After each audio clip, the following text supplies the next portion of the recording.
आप प्रधानमंत्री के खिलाफ एफआईआर कराने के लिए गए थे, ये क्या चीज़ थी और क्यों आपको ज़रूरत पड़ी कि ये प्रधानमंत्री के खिलाफ ही एफआईआर कराई जाए? चुनाव लड़ते समय ऐसी भाषा का इस्तेमाल नहीं कर सकते। वैसे तो आप कभी भी नहीं कर सकते, खास करके चुनाव के वक्त अगर आप करते हैं तो आपका चुनाव अवैध घोषित हो जाता है। बाल ठाकरे जो शिवसेना के नेता थे, उनको 6 साल तक मतदान के अधिकार से वंचित किया था चुनाव आयोग ने, उनकी नफरती भाषा को लेकर। प्रधानमंत्री ने जब इस भाषा का इस्तेमाल किया मुसलमानों के लिए, ख़ास करके कि वो विदेशी हैं, घुसपैठिए हैं, तब मुझे लगा कि देश का संविधान मुझे बहैसियत एक नागरिक इस बात की इजाज़त देता है कि मैं इसके ख़िलाफ़ कानूनी कार्रवाई करूं। जाहिर था कि जिस व्यक्ति के ख़िलाफ़ मैं रिपोर्ट करा रहा था वो देश का प्रधानमंत्री है, कोई मामूली आदमी नहीं। मेरा सिर्फ मकसद ये था कि इस देश में कोई भी व्यक्ति कानून से ऊपर नहीं है, क्योंकि हमारा देश, हमारा संविधान इस बात की इजाज़त नहीं देता कि कोई भी व्यक्ति किसी दूसरे व्यक्ति के धर्म या संप्रदाय के आधार पर मारने और काटने की बातें करे। बहरहाल हमारी ये लड़ाई अभी रुकी नहीं है। हम देश की दूसरी अदालतों में भी जाएंगे और सुप्रीम कोर्ट में भी एक बार फिर इस मामले को लेकर के जाएंगे कि इस मामले में एक स्पष्ट दिशा निर्देश, गाइडलाइंस जारी होनी चाहिए। नफ़रत की जितनी भी दुकानें हैं वो बंद होनी चाहिए और मोहब्बत का काम आगे बढ़ना चाहिए। सर, आपका इतना लंबा जर्नलिज्म का रहा है, तो क्या आपको दिखा है कि हिंदू खतरे में कहीं है? हिंदू को ख़तरे में बताया जाता है। औरंगज़ेब के वक्त में ख़तरे में नहीं था हिंदू, अकबर के वक्त में ख़तरे में नहीं था, चाहे मुग़लिया सल्तनत रही हो या दूसरी सल्तनत रही हो, कभी इस तरह की बातें नहीं हुई। और सर, ये हिंदू राष्ट्र की जो बात है ये चलती ही रहेगी? ये तो 100 साल से चल रही है, लेकिन हो तो नहीं पाया और हो भी नहीं सकता। नमस्कार दोस्तों, मेरा नाम हैदर अब्बास नकवी है और आप लोग मुझको इस वक्त द स्वतंत्र पर देख रहे हैं। आप लोगों ने सुना होगा, अगर इंसाफ होना है तो इंसाफ दिखना भी चाहिए। खैर, अब इंसाफ की बात तो बहुत दूर हो गई है। अब एक चीज़ हो रही है, अगर आप नफ़रत करते हैं तो वो नफ़रत दिखनी भी चाहिए और वो नफ़रत आप बोले भी। आप कहेंगे कि ये मैं क्या कह रहा हूँ, ये आज की हकीकत है, क्योंकि जिस तरह की भाषा बोली जा रही है वो भी संवैधानिक पोस्ट पर पद के व्यक्ति, और कोई सीएम बन के बोल रहा है तो कोई पीएम बनकर बोल रहा है। ऐसे में आम नागरिक, खास करके मुसलमान, करे तो क्या करे। ऐसे में एक शख्सियत हैं कुर्बान अली साहब, आपने उनकी कई रिपोर्ट देखी होंगी, बीबीसी में देखा होगा। उन्होंने प्रधानमंत्री नरेंद्र मोदी के ख़िलाफ़ एफआईआर के लिए वो थाने पहुंचते हैं। उसके बाद क्या होता है, आइए उन्हीं से समझते हैं और जानते हैं कि प्रधानमंत्री के खिलाफ एफआईआर कराने तक कितना उन्होंने संघर्ष किया और कितनी हिम्मत आई उनमें। तो सर, बहुत बहुत शुक्रिया द स्वतंत्र के साथ बात करने के लिए। सर, ये जो आप प्रधानमंत्री के खिलाफ एफआईआर कराने के लिए गए थे, ये क्या चीज़ थी और क्यों आपको ज़रूरत पड़ी कि ये प्रधानमंत्री के खिलाफ ही एफआईआर कराई जाए? ये 2024 के लोकसभा चुनाव के दौरान जब प्रधानमंत्री जो भाषण दे रहे थे, वो भाषण न सिर्फ ये कि हेट स्पीच और हेट क्राइम थे, बल्कि वो पीपल्स रिप्रेजेंटेटिव एक्ट, जिसके तहत हमारे विधानसभा और लोकसभा के उम्मीदवार चुने जाते हैं, उस कानून का भी उल्लंघन था। क्योंकि आप चुनाव लड़ते समय ऐसी भाषा का इस्तेमाल नहीं कर सकते। वैसे तो आप कभी भी नहीं कर सकते, लेकिन ख़ास करके चुनाव के वक्त अगर आप करते हैं तो आपका चुनाव अवैध घोषित हो जाता है। और ऐसे कई मामले हुए। बाल ठाकरे जो शिवसेना के नेता थे, उनको 6 साल तक मतदान के अधिकार से वंचित किया था चुनाव आयोग ने, उनकी नफरती भाषा को लेकर। तो प्रधानमंत्री ने जब इस भाषा का इस्तेमाल किया मुसलमानों के लिए, ख़ास करके कि वो विदेशी हैं, घुसपैठिए हैं, वो आपकी भैंस खोल के ले जाएंगे वग़ैरह वग़ैरह, तब मुझे लगा कि देश का संविधान मुझे बहैसियत एक नागरिक इस बात की इजाज़त देता है कि मैं इसके ख़िलाफ़ कानूनी कार्रवाई करूं। और वो कानूनी कार्रवाई क्या हो सकती है कि सबसे पहले जिस व्यक्ति ने कोई जुर्म किया है, कोई क्राइम किया है, तो उसके ख़िलाफ़ इंडियन पिनल कोड के तहत रिपोर्ट दर्ज कराई जानी चाहिए, और वो रिपोर्ट एफआईआर की शक्ल में होती है, पुलिस स्टेशन में होती है। तो इसलिए मैं, जो मेरा नज़दीक का थाना था पुलिस स्टेशन निज़ामुद्दीन, उसमें मैं गया और मैंने कहा कि ये प्रधानमंत्री ने एक नफ़रती भाषा का इस्तेमाल किया है और ऐसा करके उन्होंने एक हेट क्राइम किया है, तो उनके ख़िलाफ़ कानूनी कार्रवाई की जानी चाहिए। तो ज़ाहिर है पुलिस स्टेशन में एसएचओ छोटा अधिकारी होता है, उसकी हैसियत नहीं होती। उसने कहा साहब मैं इसको फौरी तौर पे एफआईआर नहीं कर सकता, आप हमें अपनी रिपोर्ट दे दीजिए, हमें थोड़ा सा समय दीजिए, हम इस पे करके आपको बताएंगे। तो मुझे मालूम था कि वो रिपोर्ट प्रधानमंत्री के ख़िलाफ़ नहीं कर पाएगा, और ज़ाहिर है कि वो चाहता था कि अपने अधिकारियों से बात करे, शायद उसने की भी हो, और उसके बाद उसने 2 दिन के बाद मुझसे कह दिया कि नहीं, हम रिपोर्ट नहीं कर पाएंगे। तो मैंने कहा यही मैं चाहता था कि तुम लिख करके दो, लेकिन वो लिख करके भी देने को तैयार नहीं था। चूँकि जब आपकी एफआईआर दर्ज नहीं होती है तो 156 के तहत आप अदालत जा सकते हैं, अदालत से ये दरख्वास्त कर सकते हैं कि चूँकि आपकी एफआईआर दर्ज नहीं हुई, हालांकि सुप्रीम कोर्ट का ये जजमेंट है कि आपकी एफआईआर वो गलत हो या सही हो, इसका फ़ैसला बाद में होगा, लेकिन इसको लिखने से, इसको दर्ज करने से कोई पुलिस अधिकारी आपको रोक नहीं सकता। लेकिन अगर ऐसा होता है तो फिर आप अदालत में जा सकते हैं, और फिर अदालत आपकी बात सुनने के बाद पुलिस अधिकारियों को या पुलिस स्टेशन को ये आदेश देती है कि इनकी एफआईआर दर्ज की जाए। चुनांचे चुनाव चल रहा था, वो साकेत कोर्ट में हमारी ये अर्ज़ी तो दायर हो गई, मुकदमा दायर हो गया, और उस पर उन्होंने पुलिस स्टेशन से, पुलिस अधिकारियों से जवाब भी तलब कर लिया। उसमें कुछ समय लगा, और जब तारीख़ पड़ी तो नतीजे आने लगे। ज़ाहिर था कि जिस व्यक्ति के ख़िलाफ़ मैं रिपोर्ट करा रहा था वो देश का प्रधानमंत्री है, कोई मामूली आदमी नहीं। तो उन्होंने इसको लेकर के ये कहा, पुलिस ने काफ़ी 50 से ज़्यादा सफ़े का जवाब दाखिल किया कि हमारे जुरिसडिक्शन में नहीं, क्योंकि प्रधानमंत्री ने ये भाषण गुजरात में दिया था या राजस्थान में शायद बॉर्डर पे। तो उन्होंने कहा कि हमारे जुरिसडिक्शन में नहीं आता। हालांकि वो पुलिस ये कह सकती थी उस मुकदमे को दर्ज करके कि उस इलाके को वो रेफ़र कर देती, वो नहीं किया, और अदालत ने भी वैसा नहीं किया। चुनाचे वो जो हमारा मुकदमा था वो खारिज हो गया, और उसके बाद कोशिश की गई उसको हाई कोर्ट में दायर करने की, लेकिन हाई कोर्ट में भी वो फिर कुछ वजूहात की बिना पर दायर नहीं हो सका। तो मेरा सिर्फ मकसद ये था कि इस देश में कोई भी व्यक्ति कानून से ऊपर नहीं है।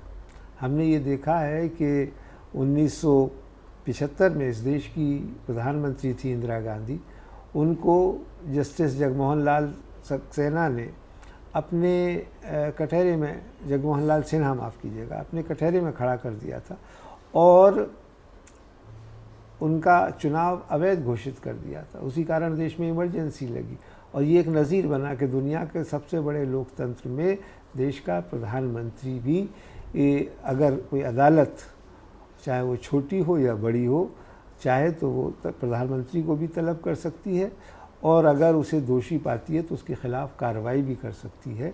ये मिसाल हमारे यहाँ मौजूद है। लेकिन अब माहौल कुछ इस तरह का बन गया है कि ना तो एडमिनिस्ट्रेशन और ना ही अदालतें बड़े लोगों पर, जिनमें कि राज्य के मुख्यमंत्री और प्रधानमंत्री और मंत्री शामिल हैं, कार्रवाई करने से डर रही हैं। सर, ये चीज़ हमारे दर्शक ज़रूर ये समझना चाहेंगे, जब आपने सोचा कि आप एफआईआर कराएंगे तो उससे पहले आप बहुत चीज़ें देख रहे होंगे, महसूस कर रहे होंगे, एकदम से ये डिसीज़न नहीं लिया होगा। और फिर सर सबसे बड़ी बात, क्योंकि अब सब चीज़ खुला हुआ है, आपका नाम कुर्बान अली है, तो आपको ये भी पता होगा कि इसका असर आप पर, आपके परिवार पर, आपकी ज़िंदगी पर क्या पड़ेगा। तो इन सब ने आपको पीछे किया कि किस तरह से वो? नहीं, वो देखिए ऐसा है कि मैं जिस परिवार से आता हूँ वहाँ मिसाल कुर्बानियों की रही है।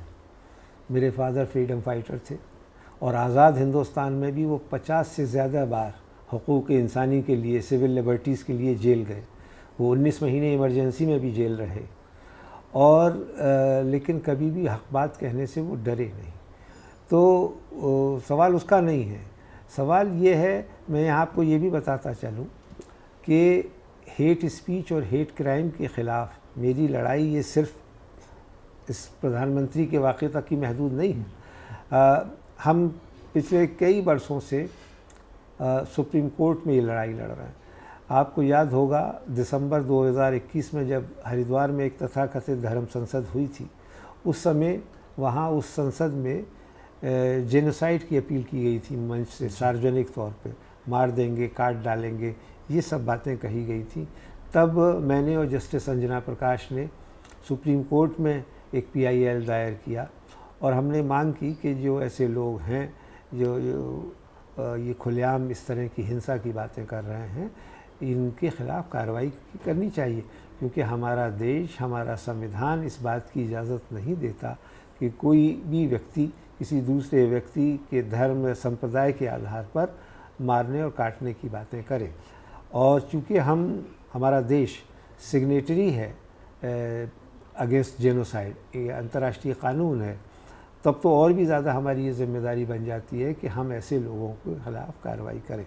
लेकिन इस मुल्क में जिस तरह का माहौल पिछले 10-15 साल से बना हुआ है, उसमें ऐसे तत्वों को जो नफ़रत फैलाते हैं, हिंसा करते हैं, आपस में हेट पैदा करते हैं, उनको न सिर्फ ये कि पश्तपुनाई की जाती है, उनको का समर्थन किया जाता है, बल्कि उन्हें बरी भी कर दिया जाता है। आपने देखा दिल्ली में किस तरह से चुनाव के समय, पिछले विधानसभा चुनाव के समय, इस पिछले से पिछले उसमें किस तरह की बातें की गई, किस तरह के नारे लगाए गए, केंद्रीय मंत्रियों ने इस तरह की बातें, उन्हें भी बरी कर दिया गया। तो जब वो PIL हमने दायर किया तो हमने सुप्रीम कोर्ट से मांग की थी कि इस हेट क्राइम के ख़िलाफ़ एक कानून बनाया जाना चाहिए, क्योंकि कई जगह हमने ये देखा है कि एडमिनिस्ट्रेशन, पुलिस, राज्य सरकारें ये कह देती हैं कि इसके ख़िलाफ़ कोई कानून नहीं है। हालांकि कानून मौजूद है, लेकिन हम चाहते थे कि इसका और स्पष्ट रूप से उल्लेख हो और एक साफ कानून बन जाए, या कम से कम गाइडलाइंस जारी हो जाए। जैसे लिंचिंग के मामले में तहसीन पूनावाला के केस में गाइडलाइंस जारी हुई थी और उसके तहत अब मुकदमे दर्ज किए जाते हैं। तो 2 साल पहले, 3 साल पहले, 2023 में उस वक्त की सुप्रीम कोर्ट की एक बेंच ने तो कुर्बान Ali versus union of India मामले में ये आदेश दिया कि इसके लिए पुलिस प्रशासन को या किसी भी सरकार को इसकी ज़रूरत नहीं है कि वो इंतज़ार करे कि FIR हुई या नहीं मामला, बल्कि सो मोटो उनको कॉग्निजेंस लेना चाहिए और वहाँ बिना ये वक्त गंवाए हुए कि इसकी किसी ने शिकायत की है या नहीं, उन लोगों के ख़िलाफ़ कार्रवाई करनी चाहिए जो दोषी हैं। और महाराष्ट्र में उस समय ऐसे जलसे जुलूस निकाले जा रहे थे, रैलियाँ निकाली जा रही थी, तो सुप्रीम कोर्ट के में इस आदेश के बाद जो मेरी अपील पर हुआ, वो मुकदमे दर्ज किए गए और वो रैलियाँ बंद की गई। लेकिन अभी 2 हफ्ते पहले बदकिस्मती से सुप्रीम कोर्ट ने मुझ समेत जो 20-25 और कंसर्न सिटीज़न ने इस सिलसिले में मुकदमे दर्ज किए थे, उन सबको ये कहते हुए ख़ारिज कर दिया कि ना तो नए कानून की ज़रूरत है और ना ही किसी गाइडलाइंस की ज़रूरत है, कॉन्स्टिट्यूशन में ये प्रोविज़न है। मेरा कहना ये है कि ये सुप्रीम कोर्ट ने बड़ी नाइंसाफ़ी की है, क्योंकि अगर वो गाइडलाइंस जारी कर देते और या कुछ सख्ती अपनाते, तो जो ऐसे तत्व हैं, जो ऐसे एलिमेंट्स हैं जो नफ़रत पैदा करते हैं, समाज में एक दूसरे के ख़िलाफ़ माहौल ख़राब करते हैं, एक दूसरे के ख़िलाफ़ हिंसा करते हैं, उनके ऊपर कुछ लगाम लग सकती। लेकिन बदकिस्मती से ऐसा नहीं हुआ। बहरहाल हमारी ये लड़ाई अभी रुकी नहीं है। हम देश की दूसरी अदालतों में भी जाएंगे और सुप्रीम कोर्ट में भी एक बार फिर इस मामले को लेकर के जाएंगे कि इस मामले में एक स्पष्ट दिशा निर्देश, गाइडलाइंस जारी होनी चाहिए, ताकि ये जो हज़ारों साल पुरानी सभ्यता और संस्कृति का हमारा देश है, जिसमें दसियों तरह के धर्म, जातियाँ, हज़ारों तरह के संप्रदाय और दूसरे गुट हैं, वो जिस तरह से रहते आए हैं शांति के साथ, वैसे ही रहें। एक दूसरे के ख़िलाफ़ उत्तेजित ना हो, हिंसा का माहौल ना बनाएं, नफ़रत ना पैदा करें। तो हमारा मकसद यही है कि नफ़रत की जितनी भी दुकानें हैं वो बंद होनी चाहिए और मोहब्बत का काम आगे बढ़ना चाहिए। पर सर अब पिछले कुछ साल से हम लोग देख रहे हैं कि ये तो एक क्वालिफिकेशन हो गई है बड़ी पोस्ट पाने के लिए। आप जितना बोलेंगे, हमने असम में देखा, वहाँ के मुख्यमंत्री ने बोला, अभी जो बंगाल के बने हैं वो तो साफ साफ कह रहे हैं कि मुझे हिंदुओं ने वोट दिया, मैं हिंदुओं का काम करूँगा, मुसलमानों का ना करूँगा। तो ऐसे में सर विपक्ष की भूमिका आप इन सब चीज़ों में कैसे देख रहे हैं? उनका क्या रोल होना चाहिए था? क्या वो निभा पा रहे हैं कि इसको कानून के लिए करना? मैं कहूँगा बड़े अफसोस के साथ नहीं। अपोजिशन को जो काम करना चाहिए था, जो आईना दिखाना चाहिए था, वो अपोजिशन वो काम नहीं कर पा रहा है।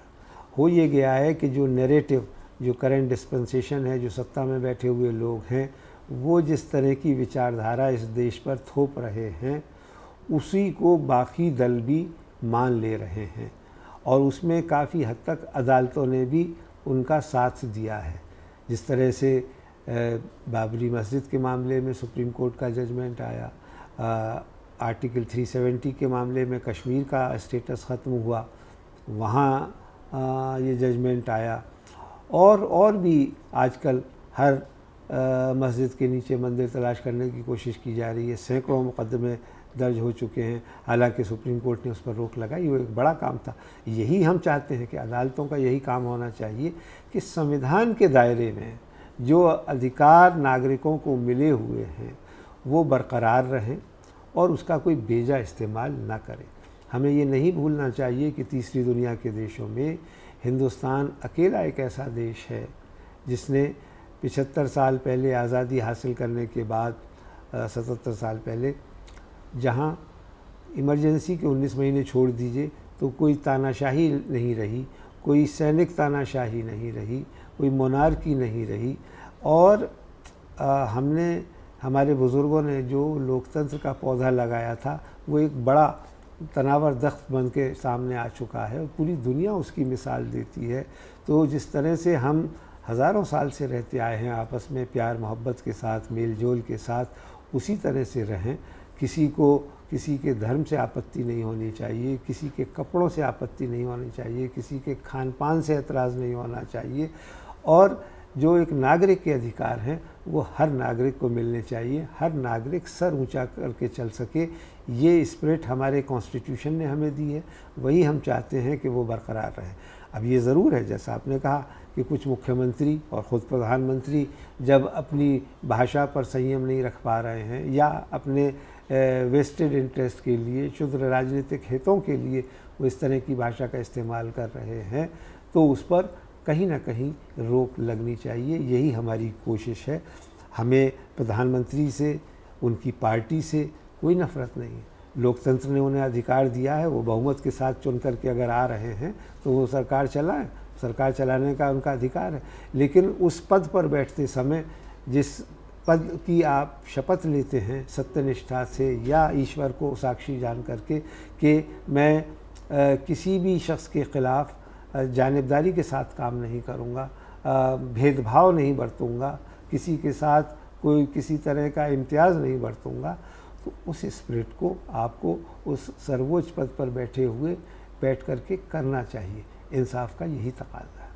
सर एक चीज़ और समझना चाहेंगे, क्योंकि पिछले 11 साल से ये कहा जा रहा है कि दूसरी पार्टियां उन्होंने मुसलमानों का तुष्टीकरण किया, उनका फेवर किया, और हिंदू ख़तरे में रहा है और हिंदू ख़तरे में है, इसलिए हम ये सब कर रहे हैं। सर आपका इतना लंबा जर्नलिज़्म का रहा है, तो क्या आपको दिखा है कि हिंदू ख़तरे में कहीं है?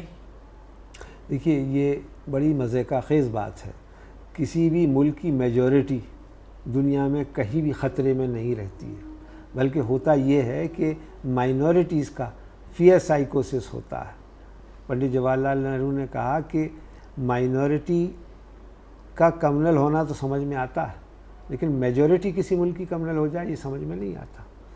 और दूसरी चीज़ ये है कि आप उठा के देख लीजिए रिकॉर्ड, सन 47 से आज तक ये बहस आरएसएस और उसकी जो ऑर्गेनाइजेशन है, चाहे उसकी पॉलिटिकल विंग बीजेपी हो या दूसरे ऑर्गेनाइजेशन, ये बहुत ज़ोर शोर से मामला उठाया करते थे कि मुसलमानों का तुष्टीकरण हो रहा है, अपीसमेंट हो रहा है। लेकिन मनमोहन सिंह की सरकार के वक्त जब सच्चर कमेटी बनी और उस कमेटी की रिपोर्ट, चूँकि सरकारी रिपोर्ट, और वो ख़ास तौर से मुसलमानों के लिए बनी थी, सिर्फ माइनॉरिटीज़ के नाम पर नहीं बनी थी, मुसलमानों के नाम पे, कि उनकी क्या स्थिति है। 2 साल उस कमेटी ने पूरे देश भर में घूम करके ये पता लगाया कि मुसलमानों की शैक्षिक, एजुकेशनल, इकोनॉमिक और पॉलिटिकल हालात क्या हैं, और फिर अपनी रिपोर्ट दी। उस रिपोर्ट में कहा गया कि मुसलमानों के हालात इस देश में पिछड़े और दलितों से भी बदतर हैं। तब से बीजेपी ने ये तुष्टीकरण और अपीज़मेंट की बात कहना बंद किया है, वरना उससे पहले वो कहते थे। अगर ऐसा होता कि मुसलमान सोशली एडवांस कर गए होते, एजुकेशनली एडवांस कर गए होते, इकोनॉमिकली एडवांस कर गए होते, पॉलिटिकली एडवांस कर गए होते, तो सच्चर कमेटी की वो रिपोर्ट अपनी ये बात कहती। लेकिन उन्होंने कहा, और दिलचस्प बात ये है कि उन्होंने उसके लिए बीजेपी को जिम्मेदार नहीं ठहराया, क्योंकि बीजेपी तो उस वक्त तक बहुत कम अरसे तक पावर में रही थी, और उस वक्त तक तो ज़्यादातर टाइम कांग्रेस और अपोजिशन की सरकारें थी, दूसरी पार्टियों की सरकारें थी, और उसके लिए सबसे ज़्यादा उन्होंने तंबी पश्चिम बंगाल में मुसलमानों के हालात सबसे बुरे हैं, जहाँ 32 साल तक अपोजिशन लेफ्ट फ्रंट की सरकार थी, ज्योति बसु की सरकार थी, जो बहुत सेकुलर सरकार कही जाती थी। असम में बहुत हालात ख़राब थे, जहाँ ज़्यादातर उस वक्त तक कांग्रेस पार्टी की सरकार थी। तो इसके लिए बीजेपी और आरएसएस को जिम्मेदार नहीं ठहराया गया था। उसके बावजूद कुछ मामले ऐसे गिना दिए जाते थे कि मुसलमानों को हज में सब्सिडी दी जाती है, तो इससे तुष्टीकरण हो रहा है। ईद मिलादुन्नबी के मौके पर वीपी सिंह ने सरकारी छुट्टी का ऐलान कर दिया, तो ये तुष्टीकरण हो गया।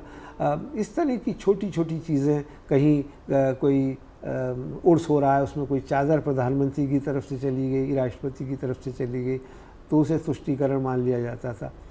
अभी तो ये अपने आप में एक रिसर्च का विषय है कि सबसे ज़्यादा मुसलमानों की तादाद जेलों में क्यों है। एक तो ये कि वो फर्जी मुकदमों में उन्हें फंसाया जाता है, दूसरा ये कि उनमें से बहुत सारे लोग क्रिमिनल्स हैं, क्योंकि उनके पास खाने पीने का इंतज़ाम नहीं है। मनमोहन सिंह इस देश के इकोनॉमिस्ट प्रधानमंत्री थे, उनका ये कहना था कि आपके जिस्म का अगर एक भी हिस्सा सड़ा गला होगा तो आप तंदुरुस्त नहीं हो सकते। इसलिए हमारा देश जब 20वीं सदी के करीब आबादी है और वो उसके हालात ठीक नहीं होंगे, तो देश के हालात को ठीक नहीं माना जा सकता। महात्मा गांधी ने कहा था, अगर किसी देश की हालात जानने हैं तो वहाँ ये जानिए कि उस देश के माइनॉरिटीज़, अक़लियत के हालात कैसे, क्या वो बेहतर हैं, और अगर वो नहीं हैं तो इसका मतलब कि कहीं कोई कमज़ोरी है। तो असली चीज़ तो ये होनी चाहिए कि पूरे देश को मिल कर के अपनी इस अर्थव्यवस्था को मजबूत करना चाहिए, जिसमें मुसलमानों का भी रोल है, जिसमें बाकी देश के नागरिकों का भी रोल है, और इसलिए देश के संसाधनों पर भी उनका हक बनता है कि उसमें से कुछ हिस्सा उनको मिलना चाहिए। लेकिन वो मिल नहीं रहा। अब हो क्या रहा है, जो सत्ताधारी पार्टी है, जिसके 240 लोकसभा सदस्य हैं और राज्यसभा के 100 से ज़्यादा सदस्य हैं, उनमें एक भी मुसलमान नहीं है, एक भी ईसाई नहीं है, 1 या 2 गलती से सिख हैं, उसे आप पार्टिसिपेटरी डेमोक्रेसी नहीं कह सकते, उसे आप इंक्लूसिव डेमोक्रेसी नहीं कह सकते। ये सबका साथ सबका विकास कहाँ हो रहा है, ये आपका नारा है। लेकिन आप कहते हैं कि नहीं साहब, हम तो मुसलमानों को इसलिए वोट नहीं दे, टिकट नहीं देते कि उनकी जीतने की स्थिति में नहीं होते। दूसरा आर्गुमेंट ये दिया जाता है कि मुसलमान हमें वोट नहीं देता। तो क्या इस तरह से आप देश को चलाएंगे कि 20% से ज़्यादा आबादी को अलग थलग करके आप उसके साथ डिस्क्रिमिनेशन करके आप तुष्टीकरण की बात कर रहे हैं? आप तो डिस्क्रिमिनेशन कर रहे हैं, भेदभाव कर रहे हैं। और ये मैं नहीं कह रहा हूँ, ये वेल इस्टेब्लिश फैक्ट है। इसमें सैकड़ों किताबें लिखी जा चुकी हैं, सैकड़ों रिसर्च हो चुकी हैं, यूनिवर्सिटी में डॉक्यूमेंटेशन हुआ है, जो और इदारे हैं जो इस चीज़ की जानकारी रखते हैं, उनका कहना है। सरकारी जो आंकड़े हैं, नेशनल सैम्पल सर्वे, उसको उठा के आप देख लीजिए। तो अपीसमेंट कहाँ हो रहा है? उनके साथ तो डिस्क्रिमिनेशन हो रहा है, भेदभाव हो रहा है।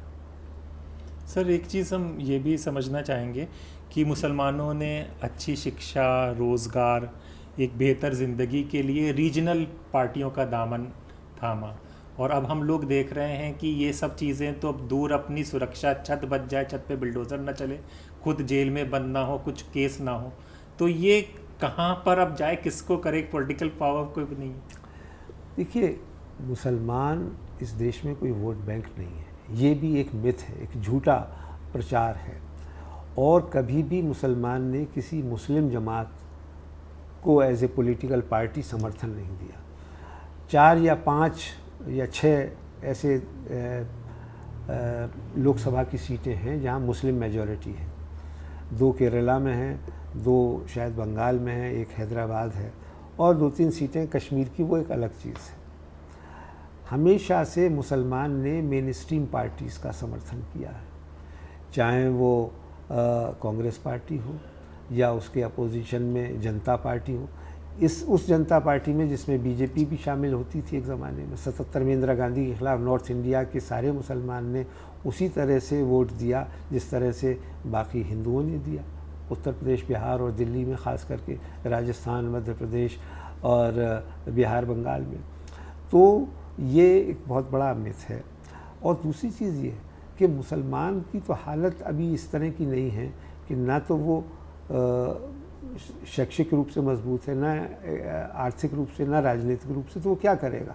वो तो एक फुटबॉल बन के रह गया, दस्ते वहशत में कभी और दस्ते रफूगर में कभी, बस तो एक खेल हुआ, मेरा गरेबा ना हुआ। और हर पॉलिटिकल पार्टी ने, हाँ ये बात सही है कि मुसलमानों को लालच दे कर के, झुंझुना दे कर के बेवकूफ़ बनाया है, और वो बनता रहा है। चाहे यूपी हो, बिहार हो, बंगाल हो, ये बड़े राज्य हैं, असम हो, जहाँ पे ज़्यादा कसीर तादाद में मुसलमानों की आबादी है। और पिछले 25-30 साल से तो हम ये देख रहे हैं कि चाहे वो कांग्रेस की सरकारें हों या बीजेपी लेड गवर्नमेंट हो, वहाँ उनके साथ ज़्यादातर जगहों पर ज़्यादती ही हुई है। जब टाडा आया था, टाडा कौन लाया था? कांग्रेस पार्टी लाई थी। सबसे ज़्यादा उसमें मुसलमान नवियों को बंद हुए, 20-20, 25-25 साल तक सज़ाएं काट के आए और बाद में बेगुनाह हो गए। उसका हर्जाना कौन देगा? और आज भी सैकड़ों की तादाद में मुस्लिम नौजवान जेलों में बंद हैं फ़र्ज़ी मुकदमों के तहत। उनकी ना कोई अपील है, ना कोई वकील है, ना कोई दलील है। तो मुसलमान को ये सोचना पड़ेगा कि वो बहुत सोच समझ करके अपने वोट का इस्तेमाल करे और किसी छलावे में ना, इमोशनली होकर के वोट ना करे, और इमोशनल इश्यूज़ पे अपने आप को एजिटेट ना करे। उसको कई बार मजहबी नारों में उलझा दिया जाता है, आपका इस्लाम ख़तरे में, आपकी शरीयत ख़तरे में। इस मुल्क में मुसलमान, जब मुसलमानों की सो कॉल्ड हुकूमत थी 700-800 बरस, तब भी उनकी कभी आबादी 25% से ज़्यादा नहीं हुई, और उस वक्त भी 75% ज़्यादा नॉन मुस्लिम थे। तो क्या उन्हें कोई ख़तरा हो गया? आपने जो बात कही कि हिंदू को ख़तरे में बताया जाता है, औरंगज़ेब के वक्त में ख़तरे में नहीं था हिंदू, अकबर के वक्त में ख़तरे में नहीं था, चाहे मुग़लिया सल्तनत रही हो या दूसरी सल्तनत रही हो, कभी इस तरह की बातें नहीं हुई। और कभी भी हिंदुस्तान सब कॉन्टिनेंट, जिसमें पाकिस्तान और बांग्लादेश भी शामिल थे, कभी भी कोई रिलीजियस स्टेट नहीं रही, स्टेट का कोई मज़हब नहीं रहा। और जो मुग़ल्स हैं या और दूसरे मुस्लिम रूलर हुए, उन्होंने पॉलिटिकल रीज़न्स के लिए शादियां तक की नॉन मुस्लिम्स के साथ में, उनके साथ अलाइंसेस किए। चाहे आप राजपूतों का इतिहास उठा करके देख लीजिए या दूसरी जातियों का, और उनके दरबार में, उनकी फ़ौज में वो सारे लोग थे। तो हमेशा से, हज़ारों साल से इस मुल्क में लोग मिलजुल करके रहते आए हैं। मजहबी नफ़रत की बुनियाद पर ना तो कोई हुकूमत पहले चली, ना अब चल पाएगी। लेकिन अब ये कोशिश की जा रही है कि किसी तरह से इसको ब्लेटेंट कम्युनल एजेंडा, जिसे मैं कहता हूँ, वो चलाया जा रहा है, उसकी बिना पर कोशिश की जा रही है। लेकिन फिर भी ये मुल्क इतना बड़ा महान है कि सारी कोशिशों के बावजूद 100 साल से तो आरएसएस इस कैंपेन को चला रहा था, और पिछले 15 साल से उनकी सरकार केंद्र में है, बिना रोक टोक के चल रही है। लेकिन अभी भी 35% से ज़्यादा वो वोट हासिल करने में नाकामयाब। इसका मतलब कि 65% लोग इस मुल्क के वो सेक्युलर हैं। वो चाहते हैं कि जो संविधान हमारे पुरखों ने बनाया था आज़ादी मिलने के बाद, उसी पर ये देश चले। ये देश पाकिस्तान और बांग्लादेश के रास्ते पे ना चले। इसलिए मुझे आज भी इस देश की महान जनता से ये उम्मीद है और सिविल सोसाइटी से ये उम्मीद है। आज भी आपके मानवाधिकारों की लड़ाई कौन लड़ रहा है? सुप्रीम कोर्ट में सारे वो लोग होते हैं जो नॉन मुस्लिम्स हैं, मीडिया में सारे वो लोग होते हैं जो नॉन मुस्लिम्स हैं। तो आज भी इस मुल्क की मेजॉरिटी वो अपने माइनॉरिटीज़ के राइट्स के लिए लड़ रही है, उनके साथ किसी तरह की नाइंसाफ़ी हो इसके लिए लड़ रही है और उन्होंने हार नहीं मानी। हाँ, उस दिन इस देश के लिए काला दिन होगा जब वो 65% लोग भी ये मान लेंगे कि जो ये 30% लोग कहते हैं इनकी बात सही है।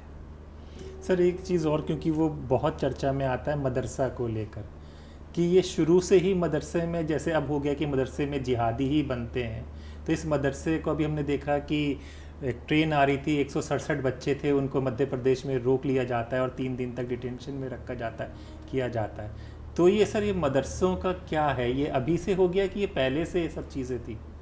नहीं, जाहिर है एक दिन में तो नहीं हो गया, ये कई डिकेड से ये बात चल रही, जो वही ये नफ़रत का नतीजा है कि कोई भी आदमी जा रहा है उसे आप उसकी कपड़ों से या उसकी सूरत शक्ल से पहचान करके आप उसे उतार लेते हैं ट्रेन में और आपको शुबा हो जाता है कि जिहाद। और जिहादी कौन है? इस मुल्क के मदरसों में क्या जिहाद पढ़ाया जा रहा है?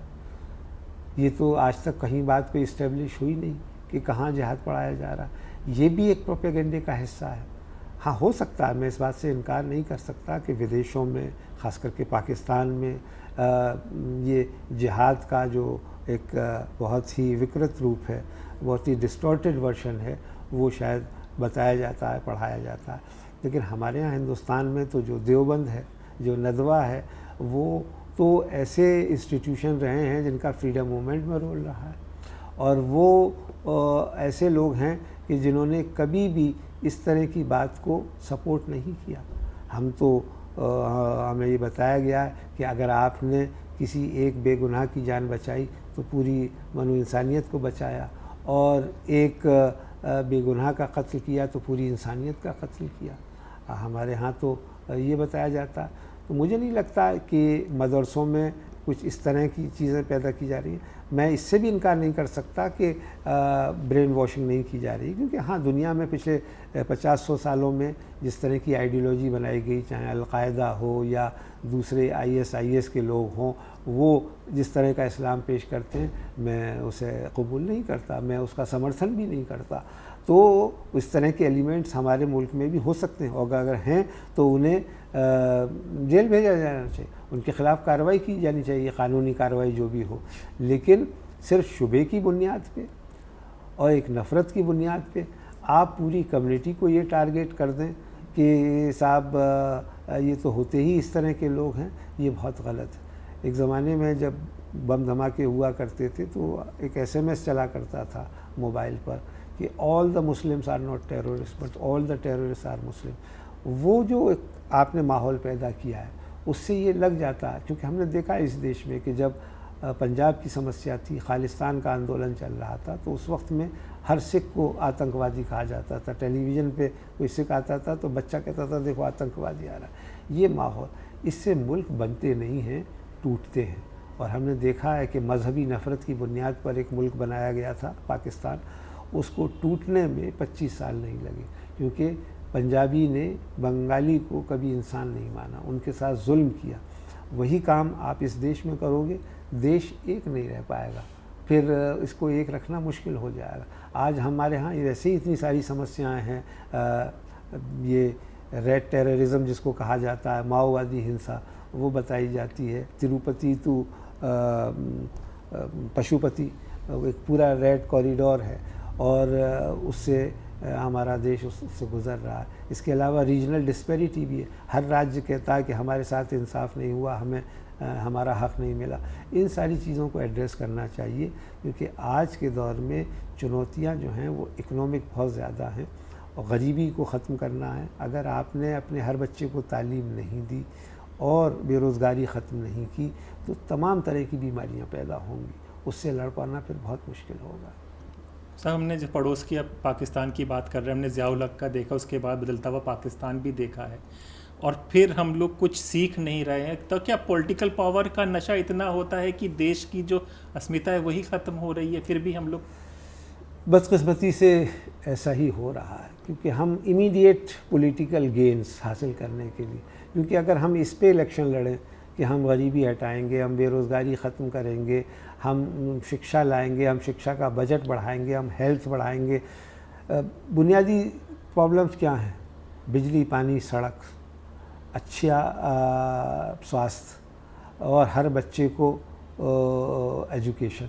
अगर ये हम कर सकें और इन पर चुनाव हों जैसे पूरी दुनिया में होते हैं, तो फिर ये सारी बातें, मंदिर मस्जिद की बातें नहीं आएंगी, फिर आपसी हिंसा और नफ़रत की बातें भी नहीं आएंगी, ये अपने आप दब जाएंगी। लेकिन उनसे चूँकि हम बहुमत हासिल नहीं कर पाते हैं, तो हम इस तरह की कोशिश करते हैं शॉर्ट गेन्स करने के लिए कि मंदिर के नाम पे, मस्जिद के नाम पे, गाय के नाम पे, किसी और चीज़ पर, जिस पर मोबिलाइजेशन किया जाए, पोलराइजेशन किया जाए और वोट हासिल कर लें। ये शॉर्ट टर्म में तो अच्छा साबित हो सकता है, जैसा आपने अभी बंगाल का एग्जाम्पल दिया, लेकिन लॉन्ग टर्म में अगर वहाँ का चीफ मिनिस्टर इसी अंदाज में देखेगा तो 30-32% आबादी को तो वो फिर बिल्कुल अलग थलग कर देगा। तो वो एक बहुत गंभीर बात होगी, वो ख़तरे की बात होगी। उम्मीद करनी चाहिए कि ऐसे हालात पैदा ना हो, देश में जो सत्ता में बैठे हुए लोग हैं उनको सद्बुद्धि आए और वो उसी तरह से सोचें जिस तरह से इंसान इंसानियत के बारे में सोचता है। और सर, ये हिंदू राष्ट्र की जो बात है ये चलती ही रहेगी?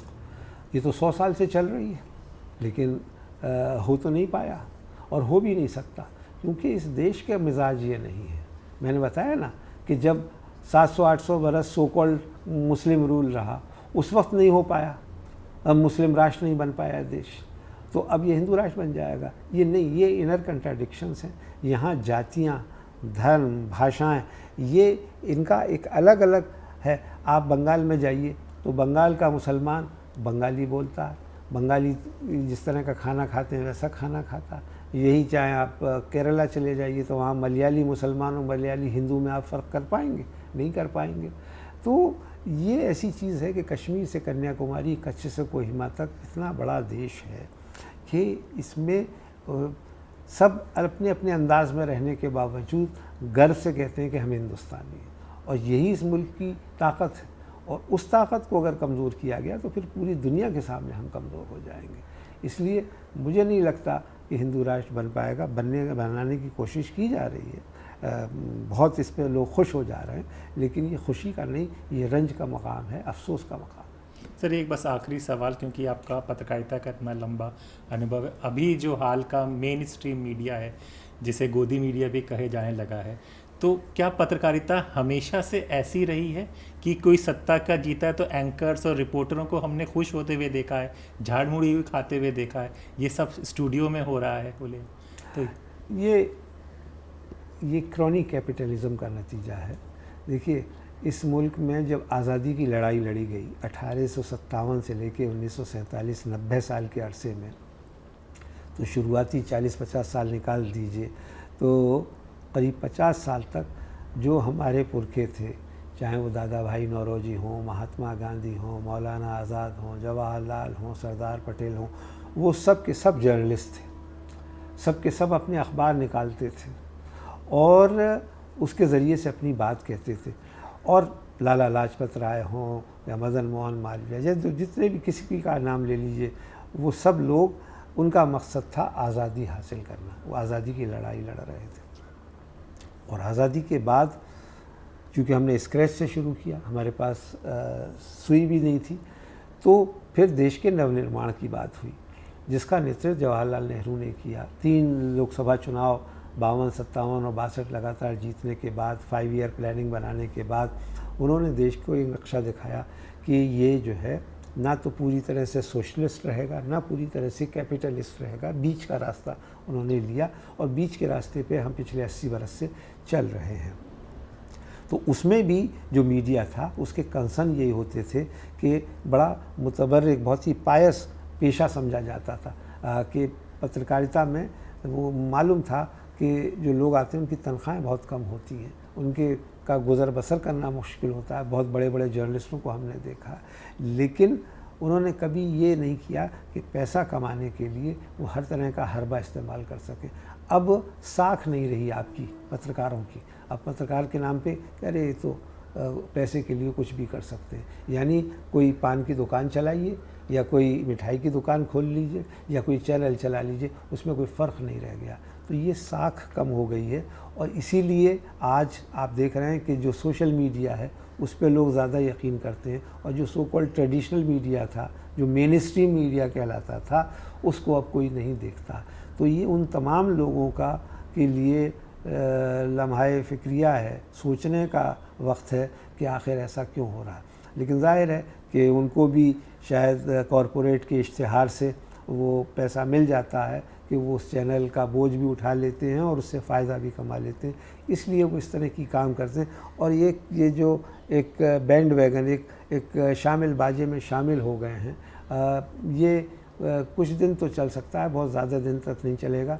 मुझे लगता है कि मेरा भी पत्रकारिता का 40 बरस से ज़्यादा का अनुभव है कि ये दौर हमेशा कायम नहीं रह पाएगा। बहुत जल्दी लोग उकता गए हैं और जब उकता जाएंगे तो तब फिर इस so called national main stream media को भी अपना सही रास्ता तय करना पड़ेगा। शुक्रिया सर। चल देते हमारे ऑडियंस के लिए कुछ कहना चाहेंगे? मैं बस इतना ही कहूँगा कि आप ख़ुद फैसला कीजिए, क्योंकि आज इंफॉर्मेशन एज का ज़माना है। कोई बात जो है वो ढकी छुपी नहीं रह जाती। मेरे घर में काम करने वाले लोग भी जो हैं उनको भी पता है कि देश और दुनिया में क्या हो रहा है, अमेरिका और ईरान क्या कर रहे हैं और भारत में भी क्या हो रहा है। और ना सिर्फ ये कि पॉलिटिकल न्यूज़, बल्कि फैशन में क्या हो रहा है, फिल्म में क्या हो रहा है। तो आप ख़ुद जागरूक नागरिक बनिए, ज़िम्मेदार नागरिक बनिए, अपनी ज़िम्मेदारियों को पहचानिए, हर चीज़ के लिए सरकार की तरफ मत देखिए और आपके जो अख्तियारात हैं उनका भी इस्तेमाल कीजिए और जो आपकी ड्यूटीज़ हैं उनका भी इस्तेमाल कीजिए और बताइए कि हर चीज़ के लिए घर में मत बैठ जाइए कि ये दूसरे लोग कर रहे हैं, ख़राब लोग कर रहे हैं, पॉलिटिशियन ख़राब होते हैं, इन पॉलिटिशियन को आप ही चुनते हैं। तो इसलिए आपका रोल किसी भी डेमोक्रेसी में बहुत ज़्यादा बढ़ जाता है। शुक्रिया सर। बहुत बहुत शुक्रिया। तो स्वतंत्र पर आज आपने कुर्बान अली साहब को सुना। उम्मीद है कि आपको बात समझ में आएगी कि क्या हम कहना चाह रहे हैं। तो सबसे पहले कि समझिए क्या हो रहा है, सोचिए, पढ़िए और सवाल पूछिए और अपने दोस्त हैदर अब्बास नकवी को इजाज़त दीजिए। फिर होगी मुलाकात एक नई खबर के साथ। तब तक के लिए नमस्कार।